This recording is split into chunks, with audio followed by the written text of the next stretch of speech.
digitale, pour moi, c'est une opportunité pour que tous les SFD, tous les acteurs, toutes les banques s'y mettent dans ça, puisque si vous ne faites pas de la finance digitale, qu'on appelle le mobile banking aujourd'hui, vous n'allez pas exister pour l'avenir.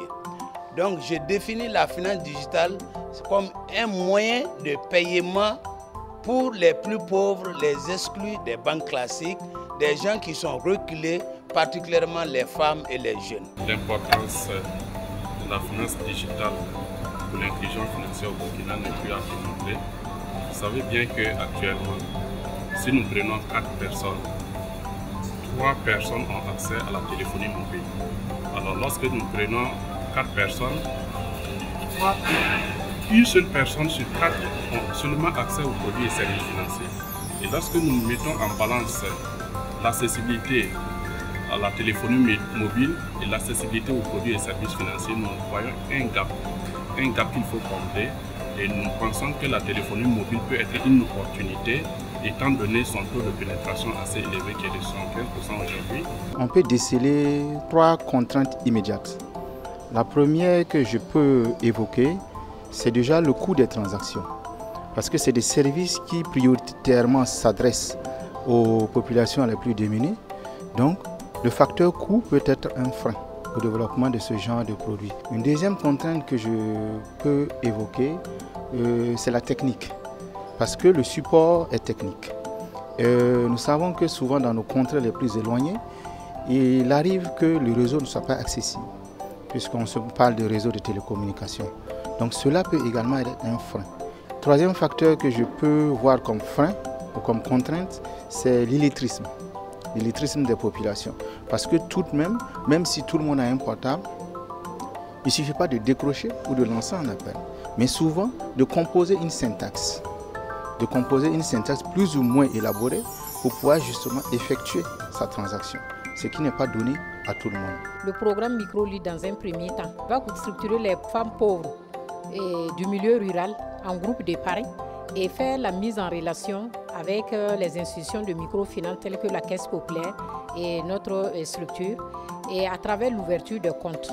Ça va vraiment réduire les coûts de transaction au niveau de l'institution et également réduire les coûts de transaction au niveau des femmes.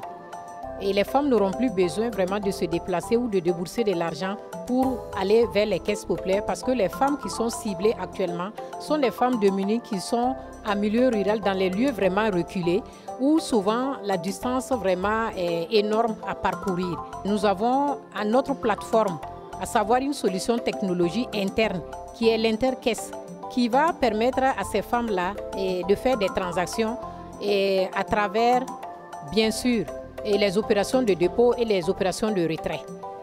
Et également, il faut savoir aussi que ces femmes auront l'opportunité d'accéder à d'autres produits et de l'institution, à savoir le crédit. Donc voilà un peu ce qu'on peut dire par rapport à, en tout cas, l'apport que la finance digitale peut apporter à nos braves femmes qui sont dans les lieux reculés du Burkina Faso. Actuellement, nous sommes à plus de 26 000 membres au niveau de nos groupes. Avec on a 996 groupes. Et ces groupes sont principalement dans les zones où il n'y a pas d'agence SOFIP. C'est-à-dire qu'on n'a pas de face-à-face avec ces groupes, mais les perspectives, c'est qu'on arrive à faire des transactions avec ces membres. Donc forcément, il faut passer par la finance digitale. Donc avec la passerelle qu'on a actuellement avec Airtel Money, on est obligé de passer par le digital pour atteindre les cibles de ces femmes. Donc si vous voyez, avec plus de 26 000 membres, la SOFIP compte actuellement 30 000 membres dans ses livres. 26 000 membres, si on prend la moitié de ces membres, c'est-à-dire qu'on aurait presque doublé notre clientèle en 2 ans à partir de la finance digitale. Et les cibles actuellement, c'est plus de 95% de nos membres sont des femmes. Et ils ont reçu, avec l'aide de Freedom from Hunger, des modules d'éducation financière qui leur permettent d'utiliser les appareils mobiles pour faire les transactions. Donc je pense qu'à partir de là, si l'éducation financière est bien comprise, la finance financière serait un acquis pour ces femmes. Et je pense que le projet Microlite et dans ce sens va vraiment accroître la finance digitale, surtout au niveau des femmes. Le programme Microlead favorise l'autonomisation des femmes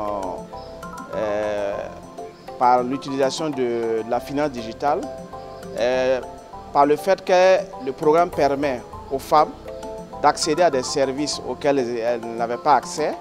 Et grâce à l'accès aux services, ça leur permet aussi de pouvoir mener d'autres activités génératrices de revenus et de fructifier en tout cas leurs avoirs.